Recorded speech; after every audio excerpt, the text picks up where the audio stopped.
Let's welcome our host Sir Alberto Abira aka TATA BERT.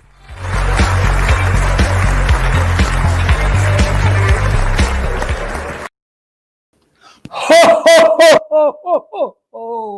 Merry Christmas! Maligayang Pasko sa buong mundo. Disyembre 1 at umpisa ng sangbuang tuloy-tuloy ng kaligayahan, kantahan, bigayan at mahalan ng ating bawat isa't isa sa atin. Pasalamat tayo, nakarating na naman tayo sa isang pagdiriwang ng pangkapanganakan ng ating Panginoon.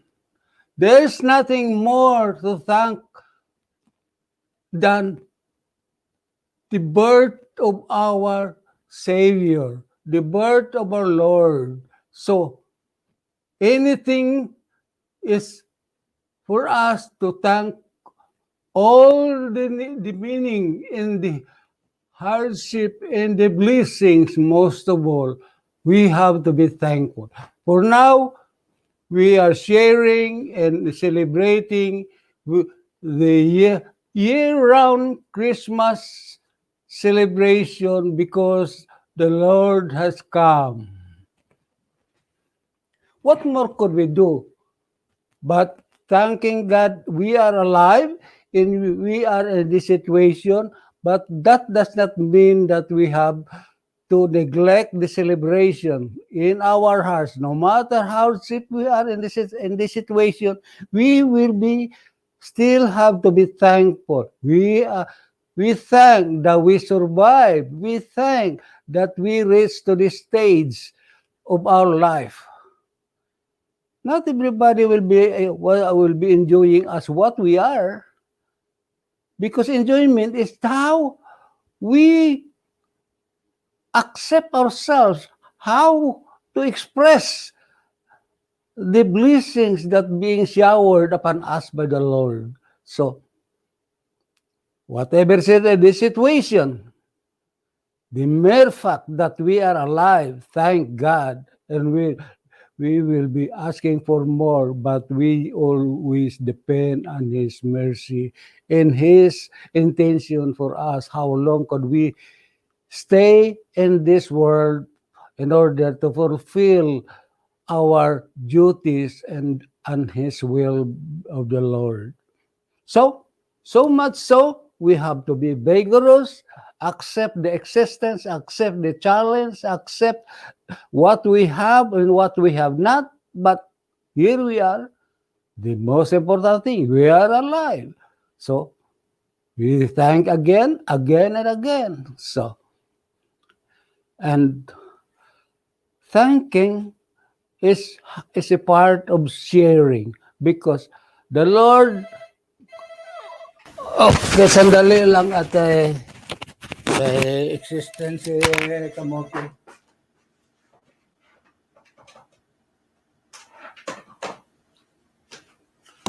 Sorry for that. It is an interruption from the door, but so we are back to the business that we are in. As I was saying, we are the most lucky person in the world, because only in the Philippines that celebrating the longest Christmas celebrations immediately starting September, the decorations and the spirit sprang up, especially decorations, because it is not what we have, but the mere fact that the Spirit entered into our hearts. We are rejoiced and be ready and humbly waiting for the coming of the Lord on this December 25th.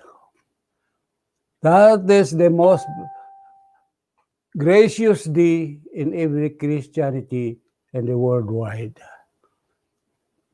So I would like to share to our fellow men, especially our kababayan, who are avid in the discussion and the celebration in the spirit of Christmas.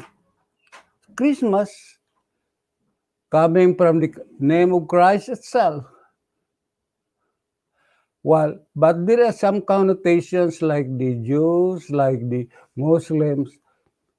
Christmas is the advantageous, especially to the merchants, because it is not because of their religion, but they are the one taking advantage of it. They benefited of this, the business people, especially the Muslims and the Jews, because who are the entrepreneur that rape and benefited the sales and the recirculation of the monetary of this world. It is these business people that make the spirit bright, but at the same time, they benefited. I think the feeling is mutual. They made the sale that is needed by every Christianity. They made the profit, of course, because this is business.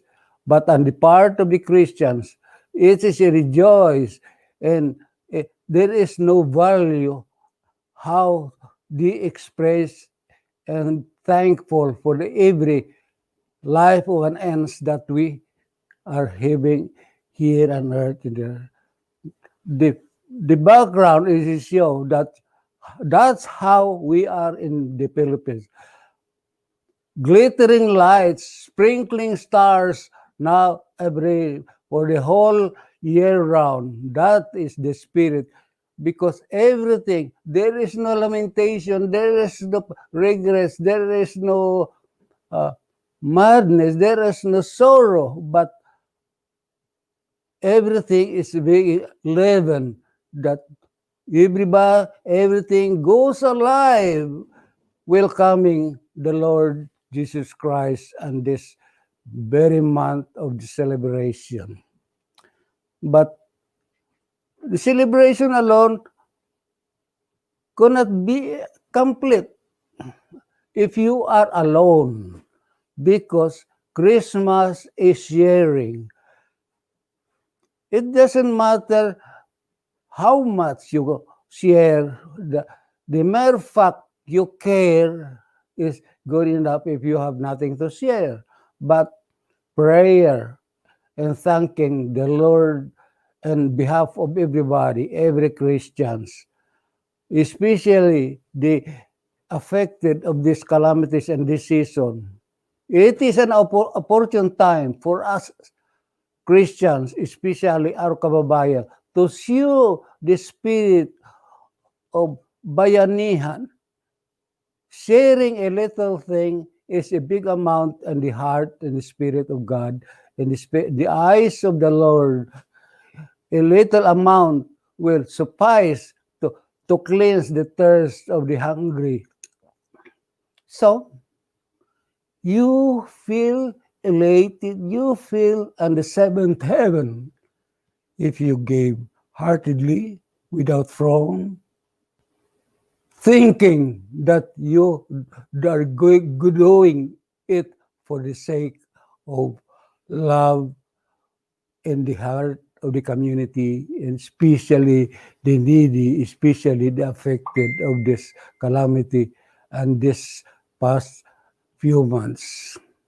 We endure, but we don't surrender for or despair. But with the coming of Jesus Christ, life sprang up again to rejoice again and again for the whole month of this December.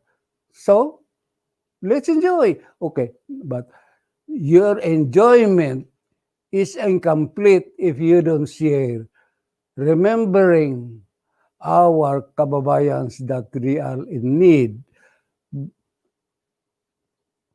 Monetary is a very factor at the moment, because Loving alone is not enough, cannot be satisfied because material thing is needed, because the survival of your humanity, your body being this temple of the soul, has in need of materials like nutrition and energy to sustain for its existence.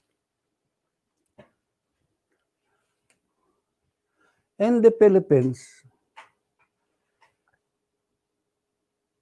not so much of the glittering for some people, only in the city that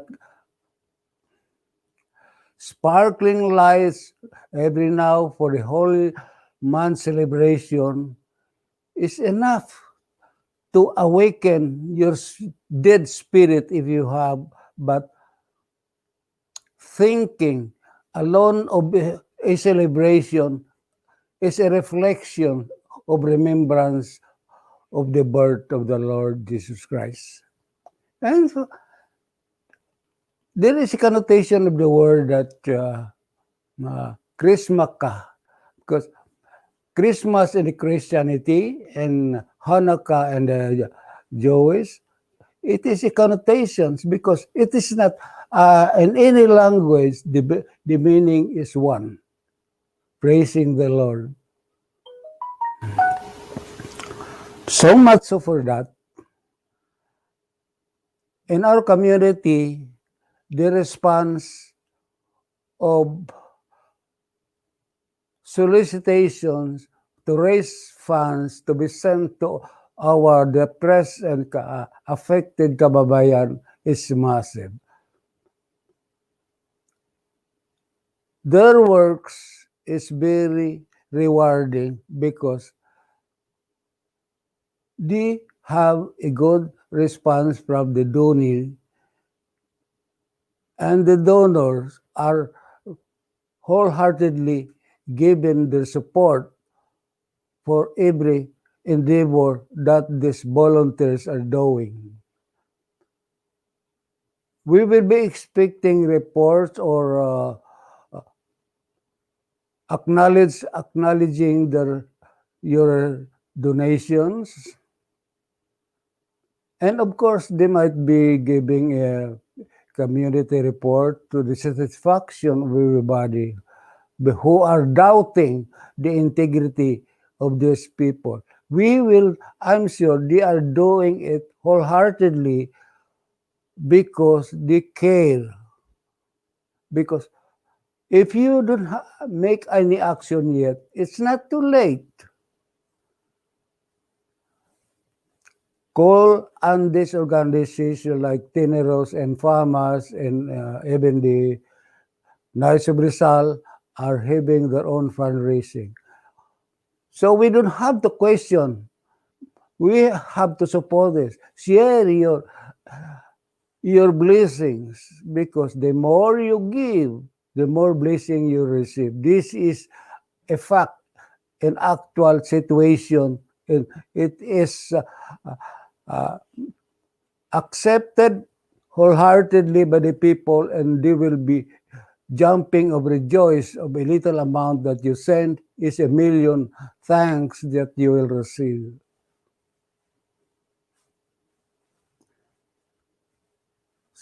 Some people might be doubting, but let's give the benefit of the doubt.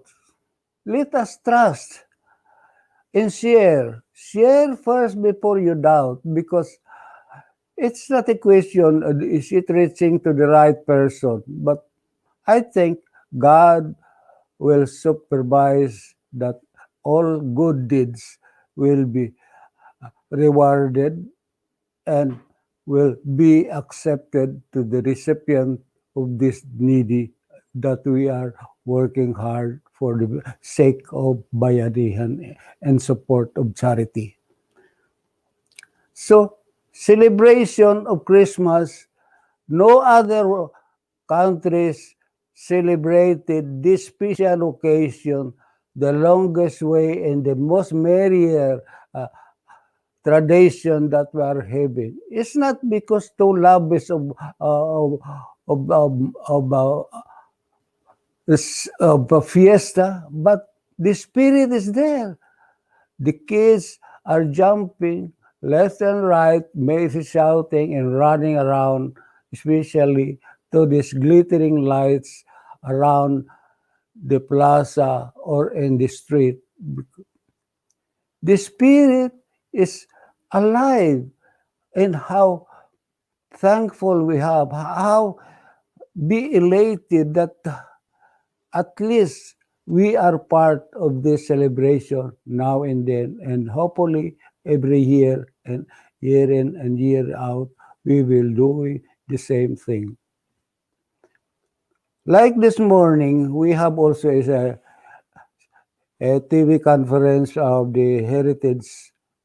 Everybody is very enthusiastic that the response and this endeavor is really rewarding. So we appeal to every member of our community to do your part. Make a sharing. Don't doubt because Lord is watching on them, and all we do is trust one another and communicate. How could you do your part? Watching alone is not enough to boost the morale of these hard-working volunteers for this to raise a single dollar to make and represent the community for the donation through a goodwill of your heart. You have been in the Philippines, and how you feel the reaction. It's not something of the value of a gift, but the mere fact that you receive a rapid items is good enough to make the heart of the reception jump for joy. Because kids, they don't care what is inside so long as they have something to open.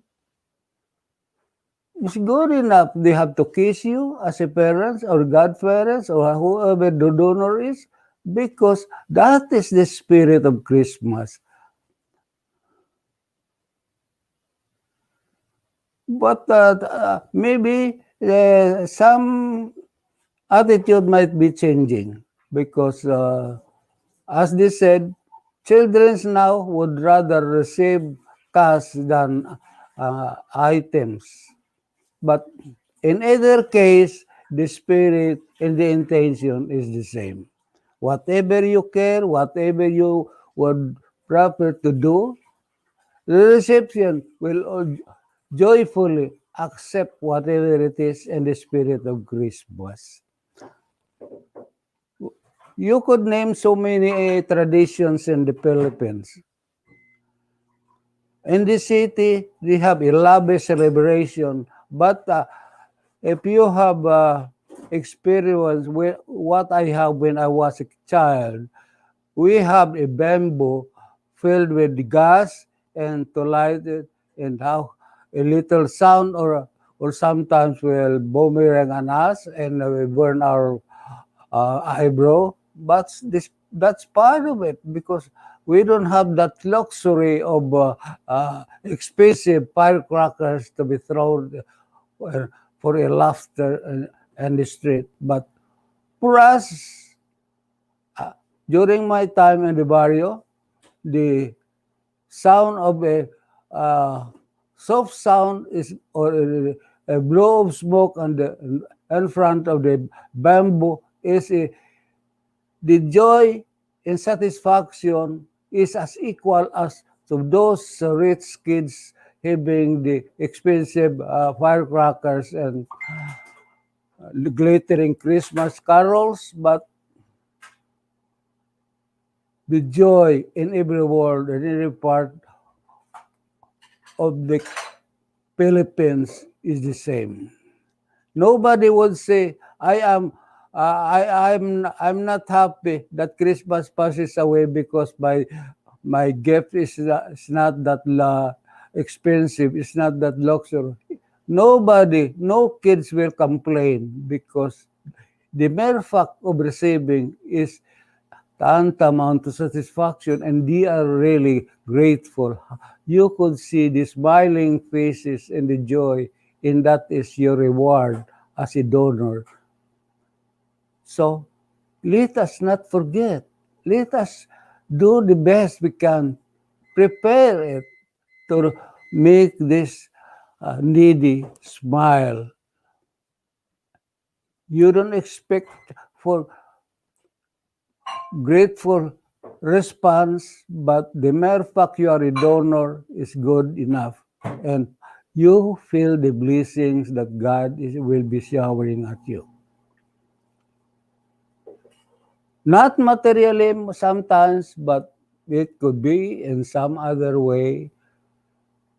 And the very fact that you wake up every morning healthy and alive, that is the one rewarding uh, gift from God every day that you are receiving. I would like to receive some listeners that I was asking the heritage member. They are all a well-spoken uh, officers, and they are all learned, and I would like if they could share with me their views and express their feeling and any uh, historical facts that they have been experienced in the Philippines, because Philippines is the most popular when it comes to the celebration of Christmas. Esperanza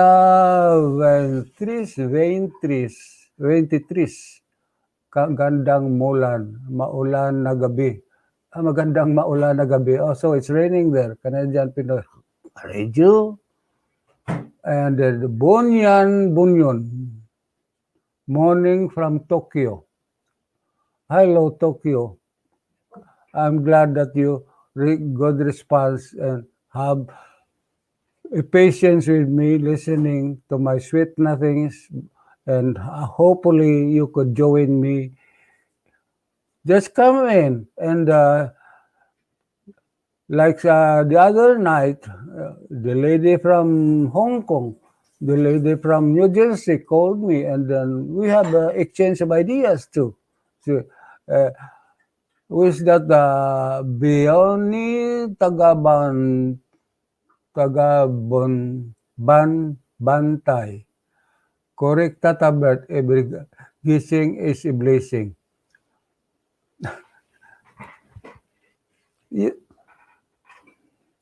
Because if you don't wake up, that means your blessing is over. So you have enough. You have that means your mission in this world as accomplished, and you will be in the next stage of our life, because life is a continuation in any form, in any place. As what you say, sometimes you could be in other form. You could be a plant. You could be in some other living things or non-living thing. But that is the transformation of our life, as some other believe in it. But that has to be proven yet. The important thing on my exert effort, I would like to ask my friends or those listeners, those avid subscribe, make a sign of like, subscribe, and share the thoughts of knowledge, whatever topic you would like to discuss, to join me so this show would prosper. Who knows, if you keep on distributing and keeping make a suggestion. Who knows? You could be the next host because this station is unlimited. It could be you could be a host in any corner of this world, and they would like to help you. So let's go on going.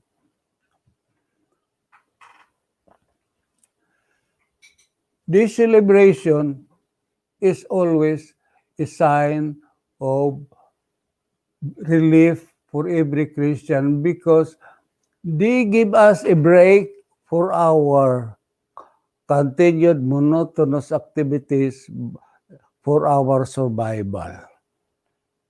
This season, this month of December, give us a break to have a celebrate, to enjoy the presence of God has come. So there is no ending. So this every year, as soon as the birth of Christ is always the beginning for a new life.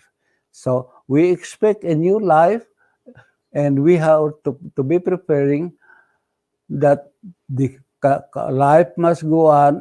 We have to continue serving our community and to fulfill the mission that being assigned to us.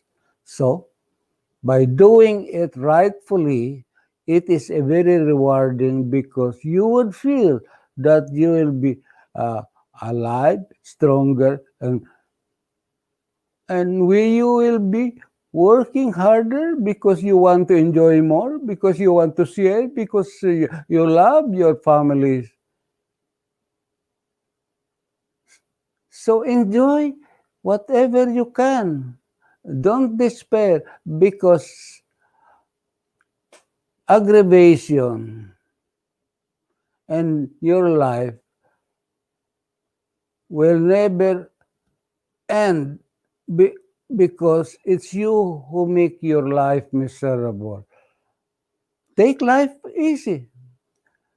Take as is because you cannot change, but your struggle and acceptance and how you treat yourself, that is the most rewarding you could do to yourself. Ambition, yes, because a man without ambition is dead. The man without problem is also dead. But problems are presented to us because every problem has an answer. Every problem has an answer and solution. So it's up to us because we are given by Lord to be able and right direction and ever, because this problem will never be given to us if we cannot solve, because otherwise what is our existence for? So before we continue, we'll just to thank our sponsor, like a sponsor especially to that uh, Papa Restaurant. Now I'm glad to announce that there is a new owner now. My goddaughter, Norma Carbon, Gabod Carbon. So we have to patronize every Filipino entrepreneur because helping our fellow citizens, fellow entrepreneur, especially these new striving businesses, we have instead of going to other Chinese or other restaurant, why don't we patronize first our kababayan sa eatery? Or not every endeavor, every business people of our kababayan, let's support them because supporting them, that is also supporting us, supporting yourself, because nobody would say here that that store is Norma. No, they would say Filipino store. So you are part of the community. So helping our one another as a Filipino will boost our stronger ties, because if they progress, whatever the need of the community, they are there to support and share whatever blessing they also have. So I'm glad that every Filipinos now are indulging and enterprising, because we by nature are brought up to serve.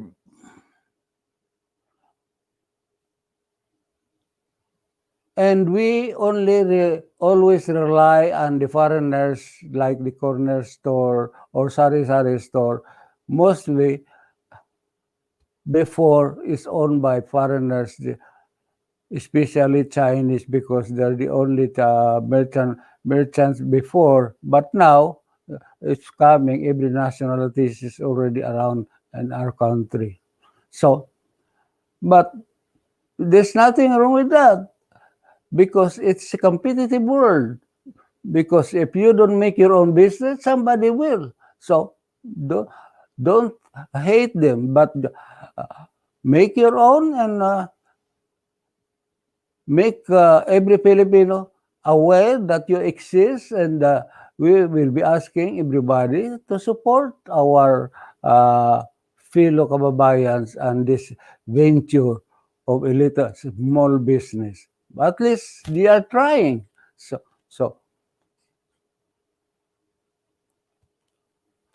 the Papa was owned before by Edwin Cayano, also my protege, because he was my good basketball player at the early days when the first Philippine Basketball Association was organized, and no one who could handle that. And so I accept the presidency, even though I don't play basketball.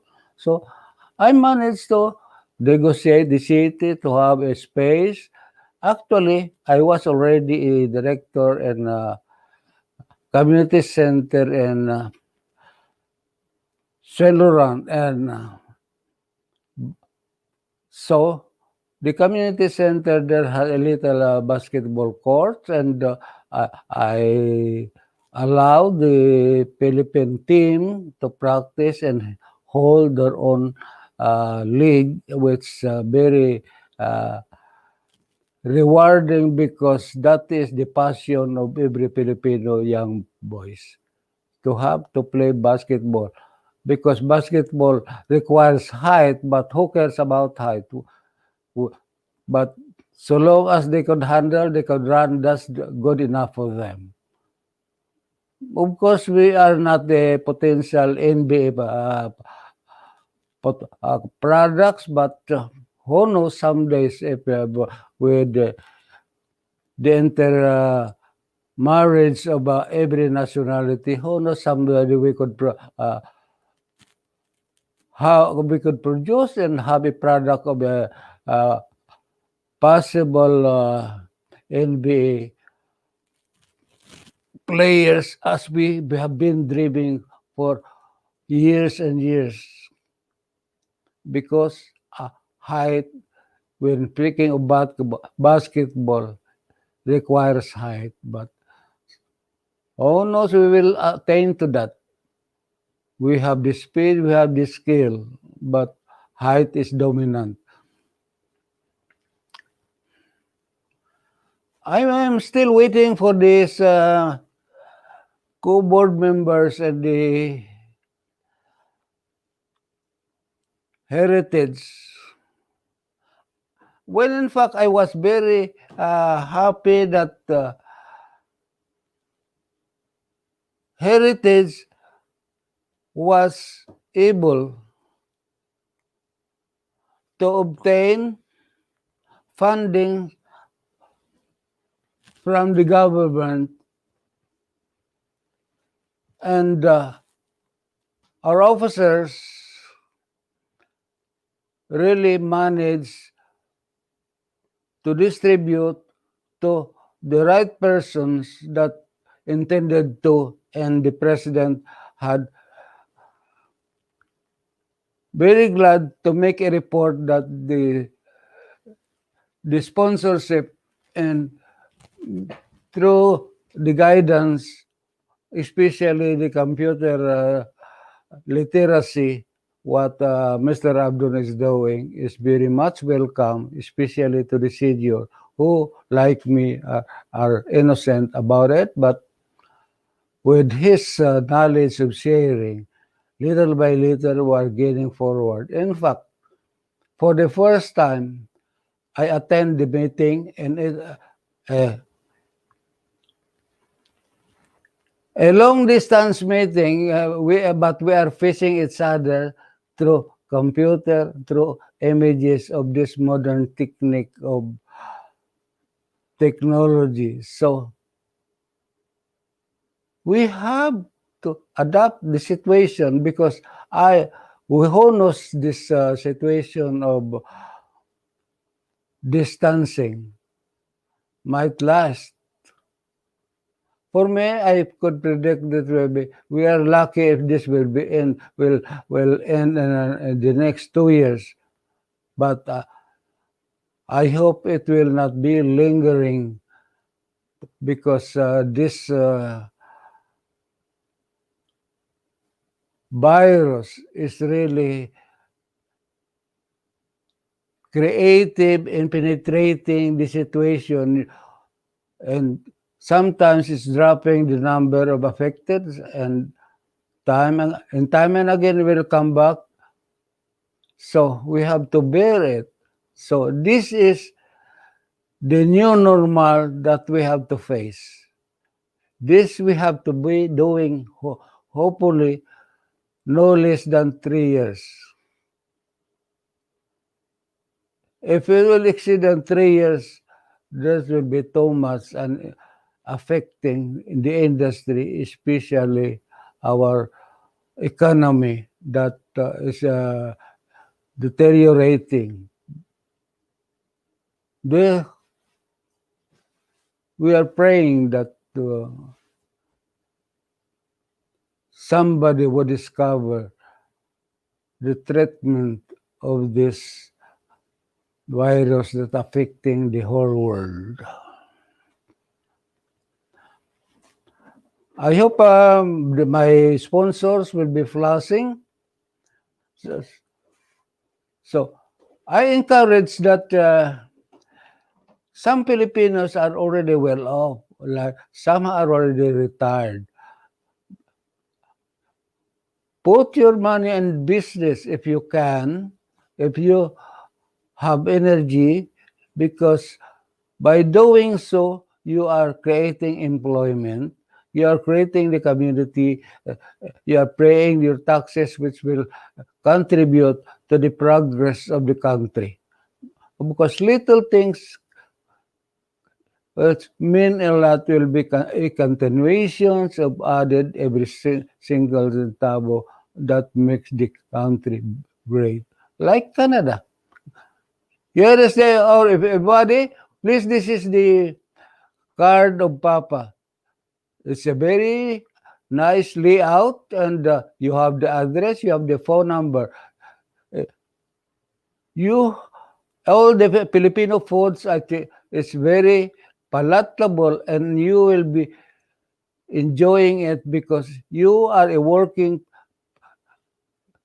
community, so you need not to worry so much to pass by or make a reservation and come home and pick it up and bring it to your home after work, because that will save you a lot. Because if you have to cook, I find it that it's more expensive, because you cannot just cook for a single meal and then you put it in the fridge, and the following day you don't like it anymore because it's cold, or you have to reheat it.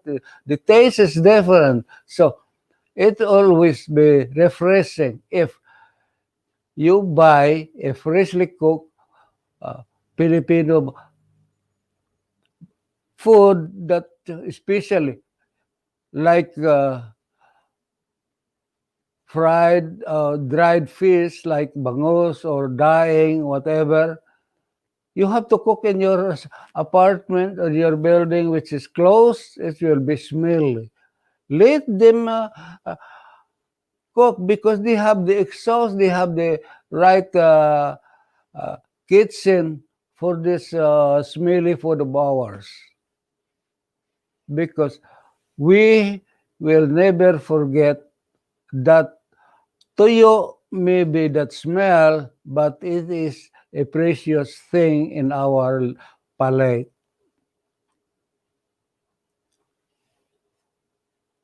Like anybody else, if like, for example, our bagoong.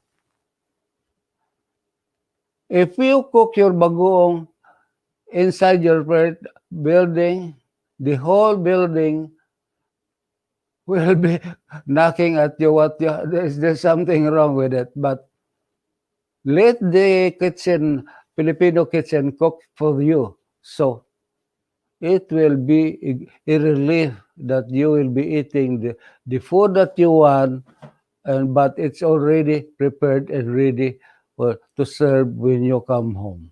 All you have to do, make a reservation, call Norma, and everything will be prepared after work, pass by, and there you go.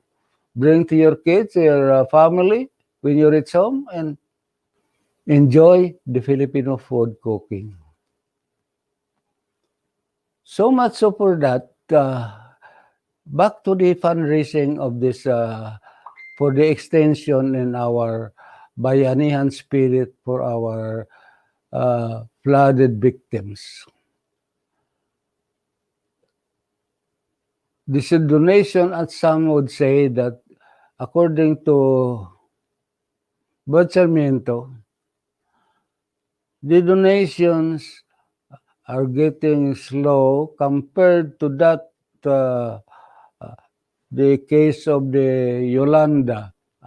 During that time, the effect was very tremendous, and a moment we have a several container of goods and materials, and of course money.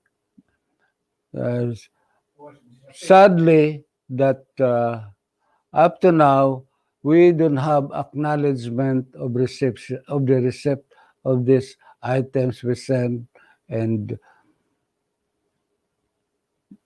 so we learn from our lesson. But that's why the fundraising is quite slow. But and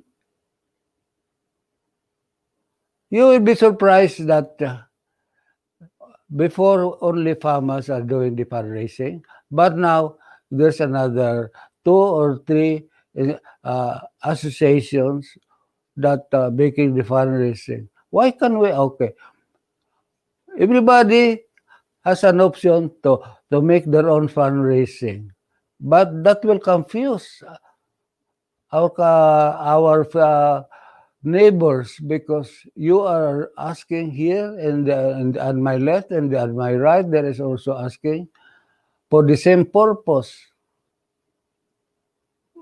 I think why couldn't we not get together our acts? Because whether we like it or not, if there is a discrepancy, nobody would say this particular association made that error. No, it is the Filipino community, because you are Filipino. So if there is discrepancy, as I said, they will not pinpoint to any particular group or a person. So that's why I keep making this comment. And if you don't disagree with me, if I am wrong, please come forward and tell me. Because the community, the people has the right to know. But of course, nobody would force you if you don't want to speak to our community. Okay, you have your own way to explain to yourself. So, but For me, since I have this opportunity, I am begging the everybody, let's get together our acts. So because the the omission of one person is the omission of the community and the eyes of other people.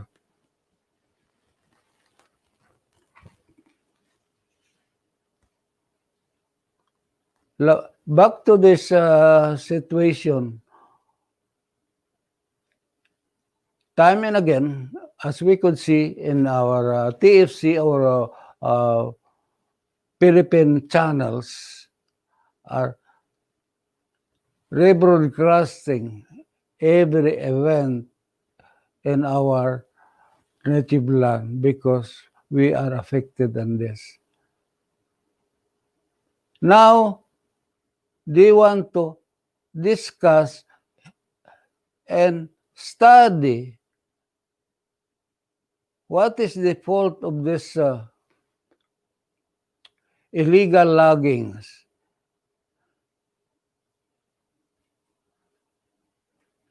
This is not the first time. Even before, after the Pinatubo, illegal logging was already blamed as a culprit of this flooding. But illegal logging is still going on. They do it pinpoint to the illegal loggers, but who gave them the permit?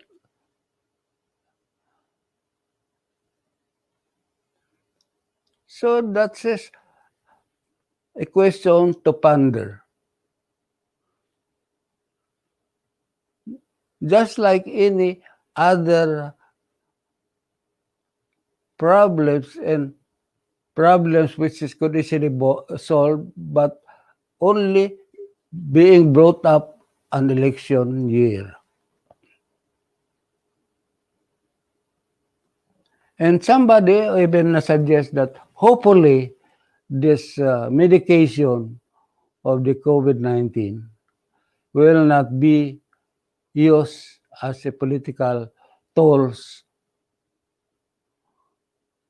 Well, whether we like it or not, some would think that way, but that has to be proven. And so, because our mind is faster than our action. So, let's not make any conclusion yet. So, whatever it is, we hope that everything will go smoothly and properly, that there will be a discovery of injection for this to fight this pestering the whole world.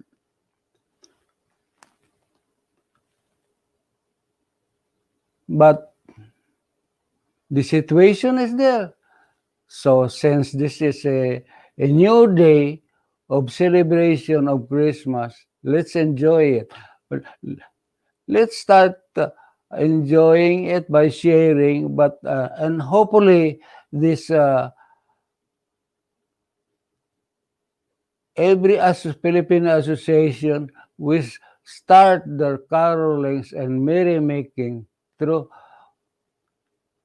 the YouTube, because I really enjoy these modern techniques, because you don't have to be wallowing to the knee-high snow in order to meet. But now, you are in your comfort room, and even you are in your pajama, you could be meeting each other, you could discuss each other, you could share the ideas, and you could make your own contributions or make comments. I like it. So I know. So hopefully this situation will be over and we will be going back to our regular activities as before. But despite of this, let's make use of it, this situation, even those shadow conference by the media, by talking to yourself in front of the TV, but that suffice. At least we share, we obtain our objectives of information exchanges, and everybody, we heard their views, and everybody could speak up, which is nice. We don't have to wait to be facing each other and having a lavish merienda together. But this time, if you are hungry, you could go to your kitchen and continue again the discussion. Very comforting, especially now that maybe it's cold. Who wants to go out for the meeting? I would always prefer this way. Now I tested and it is successful. So I asked Abdon, let's keep it this way. So because if you have something to say it there in front of everybody. The same thing as in a classroom meeting or a board meeting, because you'll be facing each other. But here, the same thing. You could see each other, you could face each other.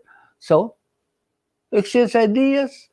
So long as you made your discussion and you finish the agenda and you solve the problem, fine, meeting adjourned.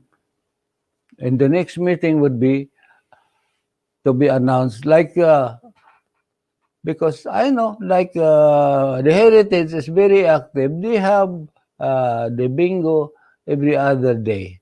So, join them just for fun, because we human being need contact. We need experience. We need exchange of ideas. We need to laugh. We need to see their faces. We would like to criticize. We would like to share our views. We love to argue. And we like to be noticed, because we cannot just be a listener all the time, but we'd like to stand up and grab the attention and grab the mic for you to express your views in order to get the attention of other listeners. That is a fact. Because you cannot just be happy by just a bystander, just a listener. Just like in an election. You don't run for election just your object as a second place. Everybody wants to win. That's why you join the election. So, but bad thing happens sometimes because in our Filipino style election, there is only one winner but no loser. One winner and other one was being cheated. So, mayroong nanalo at saka isa dinaya. But why join the competition? This is a competition. Because in any competition, there will be winner and loser. Why we cannot accept the fact that we were outvoted, or maybe this time you don't make it. So, like any other politician, immediately after the election, after the oath taking, they start the campaign already. It's not a question, because like the other officers of this organization, why you're not doing your duty as a volunteer officers? The answer is that it is not a mandate of an officer to work, because they have activities, yes, but that does not mean that you are obliged to do so, which is right. That you are already elected. Why bother? Let's wait for the next election.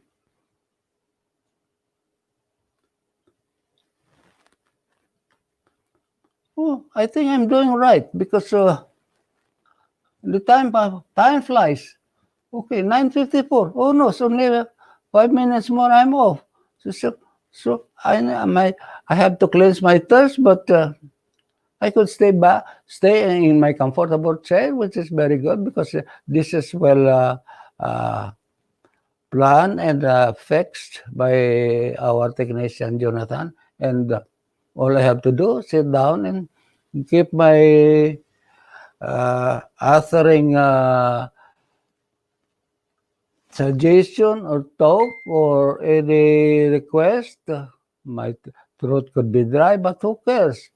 So long as I fulfill the requirements of these productions. So I would like to acknowledge Jello. Puyat again, my brother. Tagabantay. Thank you, Jello. CRP Films. Oh, that's the CRP Films. Brainy Tagabantay. Oh, thank you guys.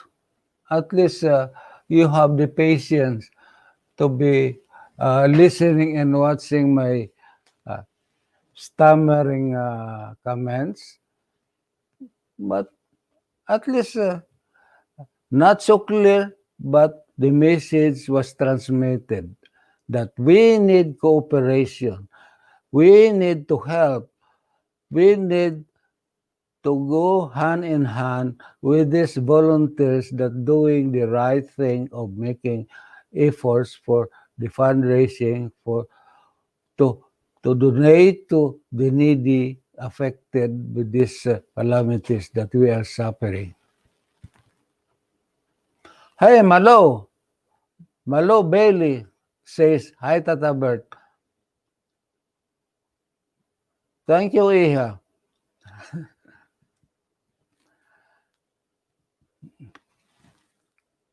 Oh, as a reminder, please make an action or show up your man as like this. That means I'm okay. You like it. But better still, check the word like and subscribe so that our show maybe could develop something else special, not just looking to me. Maybe the creator of this show is talented enough to create something if there is some funding. So just make it a like and subscribe. We will be inventing or maybe thinking of something new in order to make this show livelier, more interesting, maybe more classical, sometimes whatever it is, but who knows the future. So, and the important thing is again that you have to like and subscribe and share.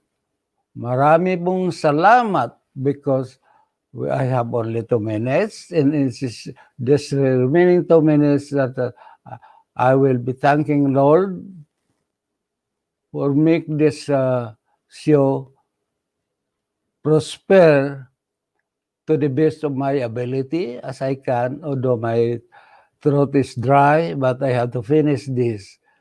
And you listeners, God bless you because you have the patience and watching me. How should I finish the show? But with your spirit, while your name appearing here, I'm thank God. It is presumed that you would like to know, not because you like, but the outcome and you like to see how crazy am I to be doing this job. But I believe me, God had given me the health and energy to do these things, talking which I'm not. Don't have the 40 of it, but I have to do it because I was mandated. Because little things we contribute each other. With your help and everybody's help, we will prosper. And now, maligayang Pasko, Merry Christmas to everybody, and we will be meeting again tomorrow, and hopefully there will be more of you will be saying Thank you, and hopefully subscribe. This is free. Just make the check the subscription, and I'm in. Please do that. Good night, everybody. Okay?